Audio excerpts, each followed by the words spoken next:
راح نكملوا مع بعض توقعاتنا لمجموعات فيفا قطر 2022.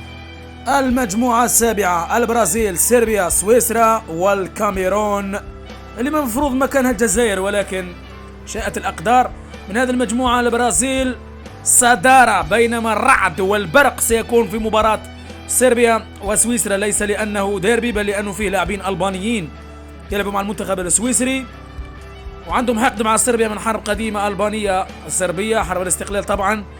أظن بأن المركز الثاني سيكون بين الفريقين. سويسرا فاجأت الكل وكانت زي الفل في اليورو. صربيا ليست ذلك المنتخب المتخصص في الوصول إلى الدور الثاني، وبالتالي أرجح كفة سويسرا للمركز الثاني بعد البرازيل. ختام ومسك، البرتغال برونالدو، غانا بالمتألق ويليامز والإخوة أيو، الأوروغواي داخل فالفيردي ونونيز، كوريا الجنوبية الوحدة والعمل، وراية الأمل سون هيونغ مين. من سيتأهل من هذه المجموعة؟ هذه الأصعب، لكن سامحوني سأرشح البرتغال وغانا.